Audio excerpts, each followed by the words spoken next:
नमस्कार दोस्तों, स्वागत है आपका आज की नई क्लास में। मैं डॉक्टर रानी वैद्य। आज हम बात करेंगे summary of parametrics and non parametrics statistics. देखिए भाई, एक समरी लेके आई हूँ जो कि बहुत अधिक महत्वपूर्ण है। कैसे महत्वपूर्ण है? यदि आप कोई कॉम्पिटिटिव एग्जाम दे रहे हैं, जैसे यूजीसी नेट, अदर एग्जाम दे रहे हैं, तो आपको समझ में आना चाहिए कि कौन कौन से जो टेस्ट लगाए जाते हैं वो पैरामेट्रिक्स के अंतर्गत आते हैं कि नॉन पैरामेट्रिक्स के अंतर्गत आते हैं। क्या अंतर है भाई इनमें? देखिए, समरी में मैं बहुत सारी इंफॉर्मेशन लेके आई हूँ जो आपके एग्जाम में आपको बहुत अधिक मदद देंगी। तो चलिए शुरू करते हैं। सबसे पहले अंतर समझाऊंगी, डिफरेंस क्या है पैरामेट्रिक स्टैटिस्टिक्स और नॉन पैरामेट्रिक स्टैटिस्टिक्स। यदि मुझे अंतर समझाना है तो कोई आधार लेना पड़ेगा। तो मैंने सबसे पहला आधार जो लिया है वो है डिस्ट्रीब्यूशन। ठीक है ना? तो डिस्ट्रीब्यूशन में अगर मैं पैरामेट्रिक स्टैटिस्टिक्स की बात करूं तो उसका डिस्ट्रीब्यूशन कैसा होता है? नॉर्मल। देखिए, एक ग्राफ दिखाई दे रहा है, ये नॉर्मल डिस्ट्रीब्यूशन को शो कर रहा है। एक बैलनुमा शेप है जिसमें कैसा दिखाई दे रहा है? बैलनुमा शेप होने से या जो मैक्सिमम वैल्यूज होती हैं वो बैल के अंतर्गत आती हैं, किनारे पर कम वैल्यूज होती हैं। इसे नॉर्मल डिस्ट्रीब्यूशन कर्व भी कहते हैं। तो ये डिस्ट्रीब्यूशन की बात की जो कि शो कर रहा है पैरामेट्रिक स्टैटिस्टिक्स में नॉर्मल डिस्ट्रीब्यूशन होता है, जबकि नॉन पैरामेट्रिक स्टैटिस्टिक्स में क्या होता है? एनी डिस्ट्रीब्यूशन या डिस्ट्रीब्यूशन फ्री स्टैटिस्टिक्स, यानी किसी भी तरह का हो सकता है। जैसे मैंने अभी आपको क्या कहा, यहाँ पे कहा बैलनुमा होता है। बैलनुमा हुआ, ये देखिए, ये एक बैलनुमा हुआ। मगर जब मैं कहूँ कि फ्री डिस्ट्रीब्यूशन की बात कर दी तो ये ऐसा भी हो सकता है। फिर मैंने अभी वही कहा कि एक और फ्री डिस्ट्रीब्यूशन में देखिए कोई भी शेप हो सकता है, इसीलिए उसे मैंने क्या कहा? फ्री डिस्ट्रीब्यूशन कहा। ठीक है ना? तो आपने एक डिस्ट्रीब्यूशन समझ लिया।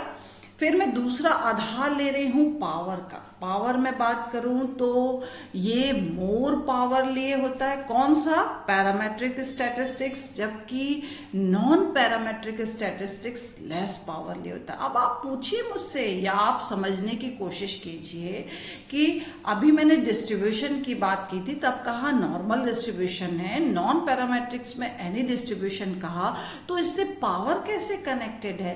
पावर में मैंने, जबकि पैरामेट्रिक स्टैटिस्टिक्स को मैं क्या कह रही हूँ? मोर पावरफुल कह रही हूँ, और नॉन पैरामेट्रिक्स को लेस पावर कह रही हूँ। कॉन्सेप्ट आपको समझ में आ रहा है? उत्तर आपके दिमाग में आ रहा है? क्योंकि मैंने अभी आपको समझाया कि ये क्या है, डिस्ट्रीब्यूशन नॉर्मल डिस्ट्रीब्यूशन है। तो यहाँ पे क्या है, एक समान डिस्ट्रीब्यूशन होने से, मैक्सिमम वैल्यू बीच में होने से जो पावर होता है वो मोर पावरफुल हो जाता है, जबकि एनी डिस्ट्रीब्यूशन के कारण क्या हो जाता है, जो ये कैसे हो जाता है? लेस पावर वाला हो जाता है। बात समझ गए? दोनों आपस में जुड़ा हुआ है। अब हम बात कर रहे हैं, अगर हमने डिस्ट्रीब्यूशन समझ लिया, पावर समझ लिया, तो स्केल ऑफ मेजरमेंट समझ ले, कैसे हम उसे नापेंगे भाई। तो आप देखो, जब हम पैरामेट्रिक स्टैटिस्टिक्स को नापते हैं तो वो इंटरवल और रेशियो स्केल पे नापते हैं। ये हायर स्केल्स हैं, इंटरवल और रेशियो।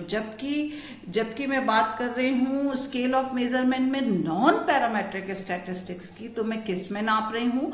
नॉमिनल और ऑर्डिनल। ये सबसे बेसिक स्टेप्स होते हैं। तो 4 स्केल्स ऑफ मेजरमेंट है, नॉमिनल, ऑर्डिनल, इंटरवल और रेशियो, जिसमें नॉमिनल और ऑर्डिनल ये लो लेवल के स्केल्स होते हैं, लेस पावर लिए होते हैं, और यहाँ पर कोई भी डिस्ट्रीब्यूशन हो सकता है। तो ये सारी कंडीशंस नॉन पैरामेट्रिक्स में अपीयर होती हैं। जबकि पैरामेट्रिक्स में देखिए, नॉर्मल डिस्ट्रीब्यूशन होने से मोर पावर हो रहा है, और स्केल भी हम कैसा ले रहे हैं? इंटरवल और रेशो।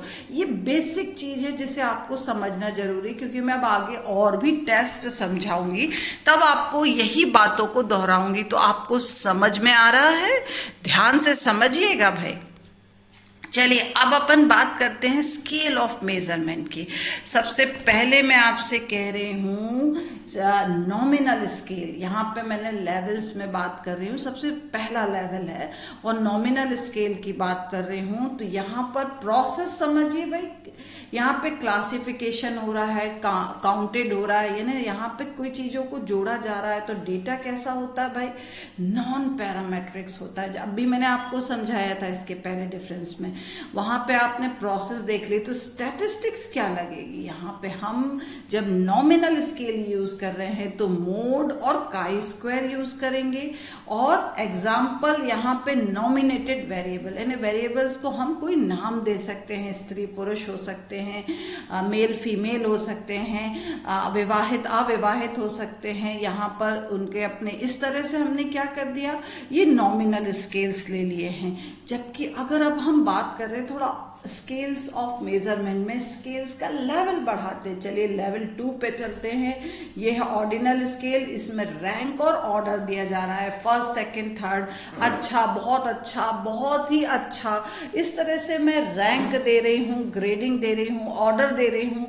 मगर ये अभी भी अगर डेटा कैसा है, नॉन पैरामेट्रिक स्टैटिस्टिक्स लिए है। तो अगर मैं यहाँ पर स्टैटिस्टिक्स लगाऊं तो क्या लगाऊंगी, मीडियन लगाऊंगी, क्यूडी लगाऊंगी, स्पेयरमैन लगाऊंगी, रो लगाऊंगी। तो ये मैं स्टैटिस्टिक्स को यूज़ करूंगी।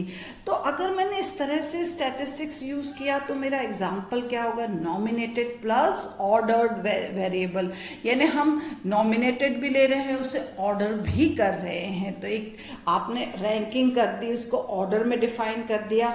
तो ध्यान दीजिएगा, तो इस तरह से स्केल ऑफ मेजरमेंट में कौन कौन सी स्टैटिस्टिक्स लगती हैं, ये वाली बात को अक्सर जो है एग्जाम में पूछा जाता है, ठीक है ना।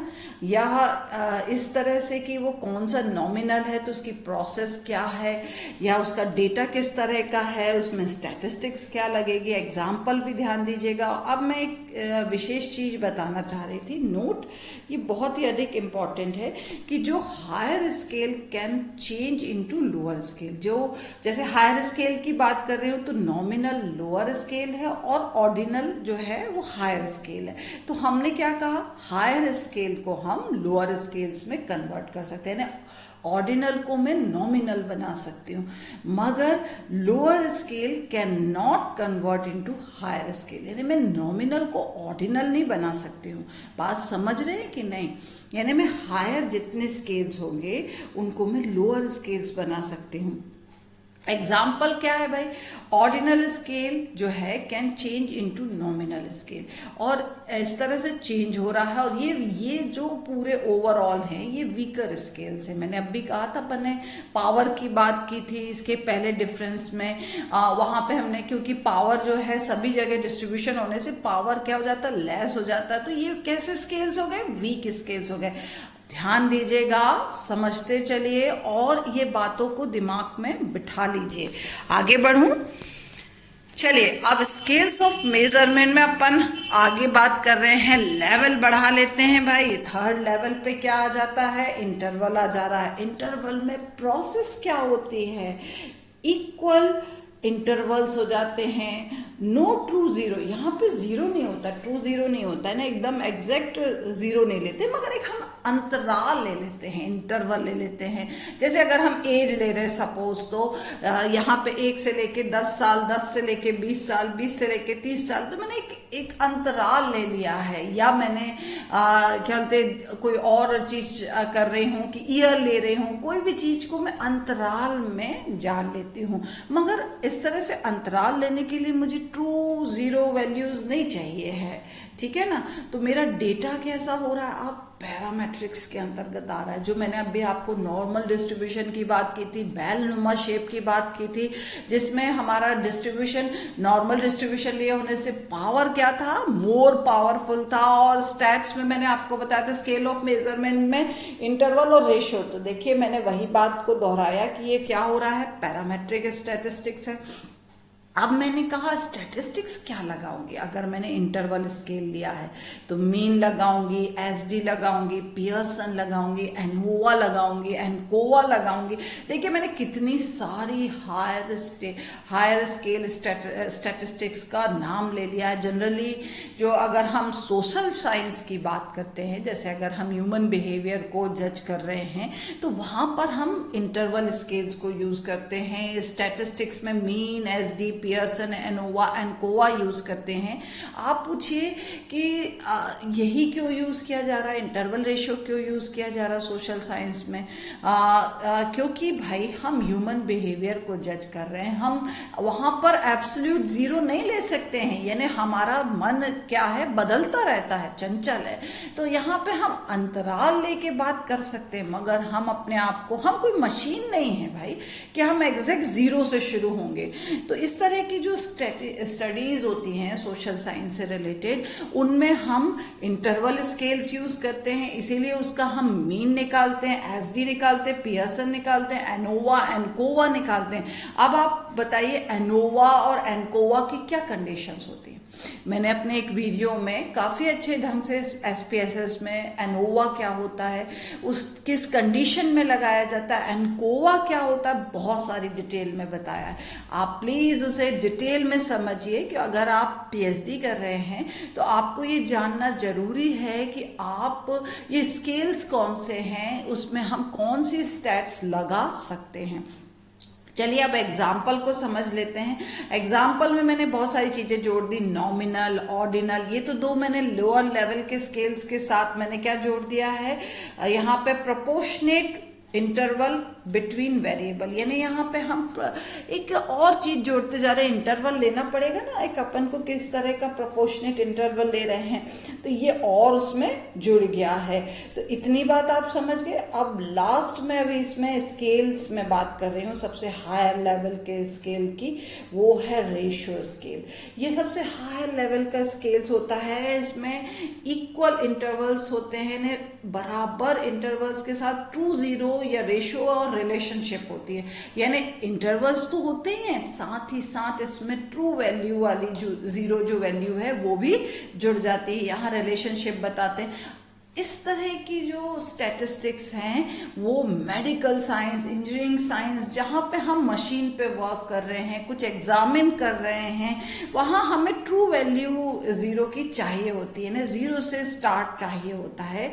इसीलिए ये वाली बात जो आ जाता है यहाँ पे रेशियो स्केल सबसे हायर स्केल्स हो गया। और कौन सी पैरामेट्रिक स्टैटिस्टिक्स है, पैरामेट्रिक स्टैटिस्टिक्स है। अगर मैंने ये लिया है तो मुझे क्या यूज़ करना पड़ेगा, maximum values on ratio scales. यहाँ पर हम जो है सारी रेशियो स्केल्स वाली वैल्यूज़ को यूज़ करते हैं। एग्जाम्पल देखिए, यहाँ पे मैं नॉमिनल, ऑर्डिनल वैल्यूज़ तो लोअर लेवल वाली चल रही है, और प्रोपोर्शनेट, इंटरवल एंड वेरिएबल्स ये ले लिया, और कैन एकोमोडेट एब्सोल्यूट ज़ीरो। ये मेडिकल फील्ड्स में, साइंस फील्ड्स में यहाँ पर हम एब्सोल्यूट ज़ीरो भी यूज़ करते हैं। दोहराते चलिएगा भाई, बहुत इंपॉर्टेंट है, समझना जरूरी है किस तरह से स्केल्स बढ़ रहा है, लेवल्स उसके बढ़ रहे हैं, उसमें क्या प्रोसेस हो रही है, कैसा डेटा है, क्या स्टैट्स यूज़ करेंगे एग्जाम्पल के साथ में।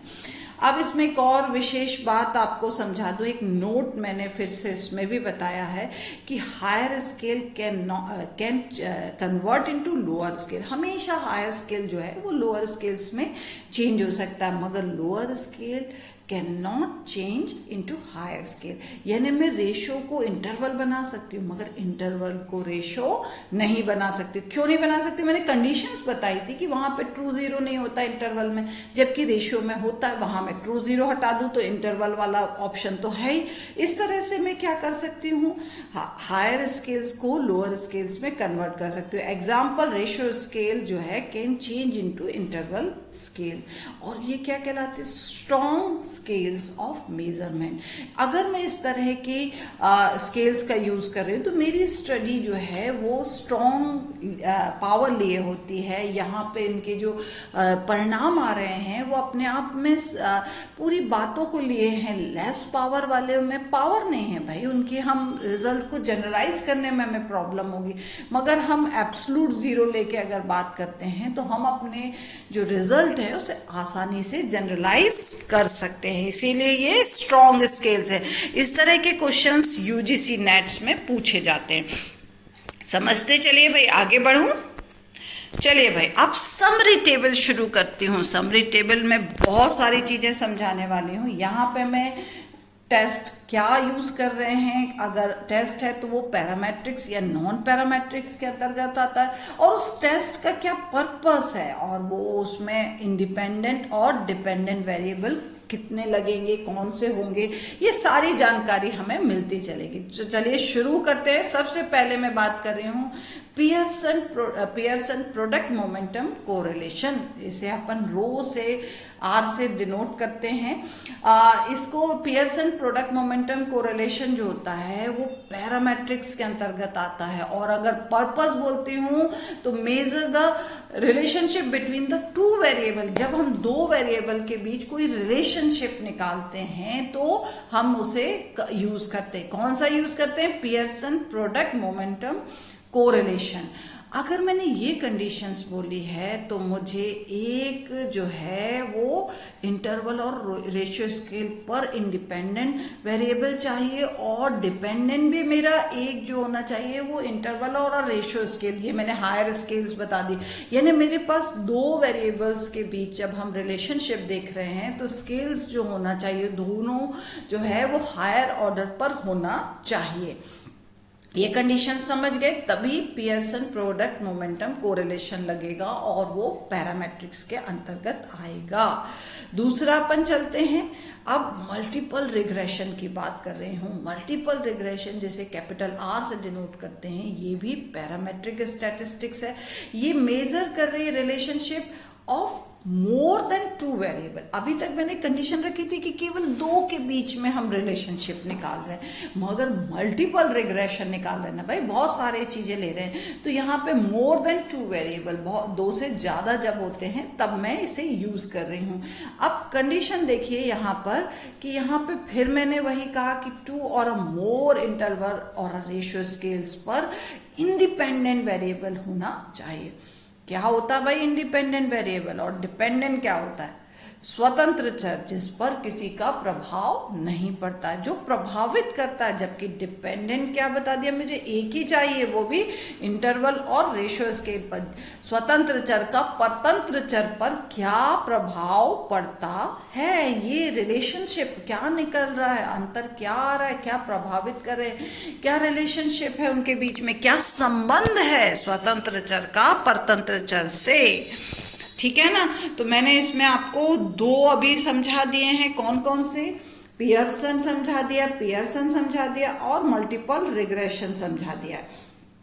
चलिए अब आगे बढ़ते हैं। स्पीयरमैन रैंक ऑर्डर जिसे रो से डिनोट करते, रो कहा जाता है, ये नॉन पैरामेट्रिक स्टैटिस्टिक्स है। अब देखिए फिर आपको जो मैंने अभी अंतर समझाया, स्केल समझाए, तो अभी उसमें क्या आ रहा है, उसका पर्पस क्या है कि measure the relationship between two variable. इसमें भी हम रिलेशनशिप ही निकाल रहे हैं दो वेरिएबल्स के अंतर्गत, मगर इसमें कंडीशंस ये आ जाती है, एक ऑर्डिनल स्केल पे होना चाहिए, कौन सा? इंडिपेंडेंट वेरिएबल, और एक दूसरा वाला डिपेंडेंट भी ऑर्डिनल स्केल पे होना चाहिए। तो दोनों जो दो वेरिएबल्स ले रहे हैं, जो इंडिपेंडेंट वेरिएबल और डिपेंडेंट, दोनों कैसे होना चाहिए? ऑर्डिनल स्केल्स पे होना चाहिए, तब कंडीशंस बनेगी। फिर नेक्स्ट आगे बात करते हैं फाई कोरिलेशन। देखिए फाई कोरिलेशन जो आ जाता है ये भी नॉन पैरामेट्रिक स्टैटिस्टिक्स है। यहाँ पे प्रोसेस क्या होती है? Measure the relationship between the two dichotomous variables. ये वाला भी, इस पे भी फाई कोरिलेशन पे, टेट्राकोरिक कोरिलेशन, फाई कोरिलेशन, ये मैंने अपने एक और वीडियो में काफी अच्छे ढंग से कोरिलेशन को समझाया है, डिटेल में समझाया है, जिसमें डाइकोटोमस को भी समझाया है। प्लीज आप अगर आपको समझना है डिटेल में और अगर आप कॉम्पिटिटिव एग्जाम की तैयारी कर रहे हैं तो आपको बहुत सारी चीजें क्लियर होंगी जिससे कि आप समझ पाएंगे डाइकोटोमस वेरिएबल्स क्या होते हैं। कंडीशंस देखें, अगर इंडिपेंडेंट वेरिएबल है तो वो कैसा है, नॉमिनल है, और डिपेंडेंट वेरिएबल भी क्या है, नॉमिनल है, यानी दोनों को नॉमिनल हम ले रहे हैं। डाइकोटोमस वेरिएबल्स में कंडीशंस लिखते हुए हमने डिपेंडेंट और इंडिपेंडेंट वेरिएबल्स दोनों ले लिए हैं। तो ये एक समरी टेबल है जिसमें मैंने अभी 4 चीजों को समझाया है। यहाँ पे कोरिलेशन से सारी चीजें जुड़ी हुई हैं, Pearson product momentum correlation, multiple regression, Spearman rank order वाला ले लिया और फाई कोरिलेशन ले लिया है।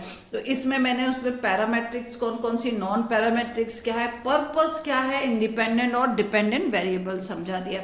नेक्स्ट आगे बढ़ूं, चलिए फिर से अपन आगे देखते हैं। तो अगर मैंने यहाँ पे समझिए 1 सैंपल Z टेस्ट लगाया है तो ये में पैरामेट्रिक्स के अंतर्गत आता है। यहाँ पे हम टेस्ट करते नल हाइपोथेसिस को, that is the sample mean is equal to the predicted और अ पॉपुलेशन मीन। यहाँ पर हम नल हाइपोथेसिस को यूज कर रहे हैं, टेस्ट कर रहे हैं। तो हमारे को ये देखिए स्केल्स कौन सा चाहिए, पहला इंडिपेंडेंट जो है वो नॉमिनल स्केल्स में होना चाहिए, जबकि डिपेंडेंट जो है एक होना चाहिए वो इंटरवल और रेशियो स्केल पे। देखिए कंडीशंस बदलती चली जा रही हैं, उनके साथ हम देखेंगे तो टेस्ट में हर एक टेस्ट की एक अपनी कंडीशंस होती है, उसका पर्पस होता है और उसमें इंडिपेंडेंट वेरिएबल कैसा होना चाहिए, डिपेंडेंट कैसा होना चाहिए। हम लोग टेस्ट लगा लेते हैं और हमें कंडीशंस नहीं पता होती हैं, हम लोग पूरी की पूरी थीसिस वर्क करने लग जाते हैं और यही नहीं जानते कि हमारा जो वेरिएबल है वो किस स्केल पे होना चाहिए, है ना। और ये स्केल्स ऑफ मेजरमेंट इसीलिए जानना जरूरी है। यदि आप SPSS में कैलकुलेट कर रहे हैं तो आपसे वो पूछेगा इंडिपेंडेंट वेरिएबल किस स्केल में है, डिपेंडेंट किस स्केल में है, कौन सा टेस्ट है, यानी सारी चीजें उसमें आ जाती हैं। यहाँ ये कॉन्सेप्ट क्लियर हो रहा है कि कौन सी कंडीशन कहाँ पर अप्लाई हो रही है। नेक्स्ट कहानी देखते हैं, टी टेस्ट लगाते हैं। तो T test for independent sample, देखिए उसमें भी मैं टी टेस्ट में इंडिपेंडेंट सैंपल टी टेस्ट की बात कर रही हूँ। ये पैरामेट्रिक्स के अंतर्गत आता है। Test the difference between the mean of 2 independent group. जो ग्रुप हैं वो भी अपने आप में क्या है, पूरे के पूरे इंडिपेंडेंट है, ठीक है ना भाई। अब उसमें मेरे को क्या चाहिए, इंडिपेंडेंट वेरिएबल में एक नॉमिनल स्केल पे चाहिए और एक इंटरवल और रेशियो स्केल पे चाहिए। अगर मैं टी टेस्ट भी लगा रही हूं तो मेरा इंडिपेंडेंट वेरिएबल कैसा होना चाहिए, नॉमिनल स्केल पे, और डिपेंडेंट क्या दिखाई दे रहा है, इंटरवल और रेशियो स्केल पे दिखाई देना चाहिए। पर्पस भी आप टी टेस्ट का समझ गए, किसका, इंडिपेंडेंट टी टेस्ट का। चलिए अब उसमें आगे मैं बात शुरू करती हूँ। आगे जो है इसमें अपन बात कर रहे हैं यहाँ पर T test for dependent T test, dependent sample का अपन देख रहे हैं। तो ये भी पैरामेट्रिक्स के अंतर्गत आता है। Test the difference between the mean of 2 dependent group. देखिए इसके पहले मैंने इंडिपेंडेंट ग्रुप कहा था और इसमें क्या कहा है, डिपेंडेंट ग्रुप। मगर जो इंडिपेंडेंट वेरिएबल कैसा हो गया, वो भी नॉमिनल स्केल पे हो गया और डिपेंडेंट इंटरवल और रेशियो स्केल पे हो गया। तो इस तरह की कंडीशंस उसमें अप्लाई हो रही हैं। ये तीनों पैरामेट्रिक्स के अंतर्गत आ गए। अभी तक मैंने Z और इंडिपेंडेंट और डिपेंडेंट टी टेस्ट के बारे में बात करी। अब आगे बात कर रही हूँ काई स्क्वायर की। अगर हम काई स्क्वायर लगा रहे हैं तो वो नॉन पैरामेट्रिक्स के अंतर्गत आता है। फ्री डिस्ट्रीब्यूशन होता है, लेस पावर होता है। तो अब स्केल्स देखिए कौन कौन से लगेंगे। यहाँ पे पर्पस क्या होता है इसका, पहले पर्पस देख लेते हैं कि test to determine if the proportions of 2 or a more categories differ from the expected proportions से कैसे डिफर कर रही है, वो किस तरह से दो या दो से अधिक कैटेगरी जो है आपस में डिफर कर रही है, एक्सपेक्टेड प्रोपोर्शन से है। तो ये निकालने के लिए हम क्या कर रहे हैं, काई स्क्वायर लगा रहे हैं। काई स्क्वायर्स में हमने क्या कहा कि हमको एक नॉमिनल स्केल्स चाहिए, इंडिपेंडेंट वेरिएबल जो है वो हमारा नॉमिनल स्केल पे होना चाहिए और डिपेंडेंट भी हमारा नॉमिनल स्केल्स पे होना चाहिए। तो ये कहानी क्या हो गई, सिंपल। काई स्क्वायर जो है नॉन पैरामेट्रिक्स में आया, हाँ उसका पर्पस जान लिया, पर्पस जानने के बाद उसके इंडिपेंडेंट और डिपेंडेंट वेरिएबल किस स्केल पे होना चाहिए ये जान लिया। इतनी बात समझ में आ गई, आगे बढ़ूं। चलिए अब और समरी टेबल में बहुत महत्वपूर्ण चीजों पे पहुंचते चले जा रहे हैं। अब देखेंगे एनोवा। एनोवा क्या होता है, पैरामेट्रिक स्टैटिस्टिक्स के बीच कहा जाता है। पर्पस क्या है, the test difference between the means of more than 2 group. जब 2 से अधिक ग्रुप्स होते हैं तब हम क्या लगाते हैं, एनोवा लगाते हैं। ये मैंने जो एक वीडियो मैंने आपको बताया था उसमें एक एक करके कंडीशंस बताई है। अब चलिए उसमें बात करती हूँ। इंडिपेंडेंट ग्रुप जो होता है, वेरिएबल्स जो होता है 1 और मोर होना चाहिए, वो भी कौन से स्केल पे, नॉमिनल स्केल्स पे। जबकि डिपेंडेंट एक ही होना चाहिए, वो भी इंटरवल और रेशियो स्केल पे। तो कंडीशन समझते जाइएगा, डिपेंडेंट एक ही चाहिए, इंडिपेंडेंट 2 या 2 से अधिक हो सकते, 1 या 1 से अधिक हो सकते हैं। तो इस तरह से जो है वो एनोवा की कंडीशंस हो जाएगी। अब हम अगर एनकोवा की बात करें, एनकोवा की बात करें तो एनकोवा भी पैरामेट्रिक्स के अंतर्गत आता है। Test the difference between the means of more than 2 groups while removing the effect of 1 और मोर देन वेरिएबल। किसी एक का इफेक्ट को बाहर रखते हुए, उसको अलग रखते हुए हम क्या कर रहे हैं, 2 या 2 से अधिक जो ग्रुप्स हैं उनके मीन स्कोर्स को हम क्या कर रहे हैं, कंपैरिजन कर रहे हैं। वो एनकोवा की कंडीशंस होती हैं। और वहां पर हमने क्या कह दिया, 1 और मोर नॉमिनल स्केल्स में इंडिपेंडेंट वेरिएबल होना चाहिए, जबकि अपना डिपेंडेंट क्या हो रहा है, एक ही होना चाहिए, वो भी इंटरवल और रेशियो स्केल्स पे होना चाहिए। तो ये एनकोवा की कंडीशंस हो गई। अब आगे बढ़ते हैं, मल्टीपल एनालिसिस ऑफ वेरिएंस, जिसको मैनकोवा भी कहते हैं, ये भी पैरामेट्रिक्स के अंतर्गत आता है। Test the difference between the means of more than 2 groups on the more than 1 variable. यहाँ पर देखते जाइए कि बहुत सारे जब मल्टीपल एनालिसिस कर रहे हैं, जहाँ पर test between the means of more than 2 और groups on the more than variable, उनके अंतर्गत देखा जाता है तो मैनकोवा लगता है। और यहाँ पर 1 जो हो गया, 1 और मोर नॉमिनल स्केल पर इंडिपेंडेंट ग्रुप होना चाहिए। देखिए आप डिपेंडेंट में पहली बार कंडीशंस बदली है, 2 और मोर इंटरवल और रेशियो स्केल पे डिपेंडेंट होना चाहिए। देखिए आपने बात समझी। यहाँ पर अब बहुत सारी चीज़ों का प्रभाव हम देख रहे हैं जिस पर पड़ रहा है, 2 या 2 से अधिक जो इंटरवल रेशियो स्केल पे क्या होना चाहिए, ये वाली कंडीशंस, ये आपका डिपेंडेंट वेरिएबल होना चाहिए, पहली बार बदला है। लास्ट अपन चल रहे हैं मीडियन टेस्ट। अगर हम लगाते हैं, मीडियन टेस्ट की बात कर रही हूँ, तो मीडियन टेस्ट जो होता है नॉन पैरामेट्रिक्स के अंतर्गत आता है। Test the difference between the median of 2 independent sample. यहाँ पर हम 2 इंडिपेंडेंट सैंपल ले रहे हैं, उनका मीन टेस्ट लगा रहे हैं, और एक नॉमिनल स्केल पे होना चाहिए, कौन सा, इंडिपेंडेंट वेरिएबल, और एक ऑर्डिनल स्केल पे होना चाहिए, डिपेंडेंट वेरिएबल। ये कंडीशंस हो जाती हैं मीडियन टेस्ट की। ये बहुत इंपॉर्टेंट समरी टेबल है, जिसे आप अगर समझ जाएंगे तो आप पीएचडी कर रहे हैं यानी शोधार्थी हैं या कोई कॉम्पिटिटिव एग्जाम की तैयारी कर रहे हैं तो बहुत अधिक ये टेबल आपको मदद करेगी। आई होप ये वीडियो से आपको बहुत अधिक महत्वपूर्ण जानकारियाँ मिली होंगी, और इसी तरह से नई नई जानकारियों के साथ मैं आपको अवगत कराती रहूँगी। आई होप आपको ये वीडियो पसंद आया होगा, तो प्लीज़ लाइक करें, शेयर करें, और अगर आपको कोई डाउट हो तो कमेंट बॉक्स में कमेंट करें। Thank you.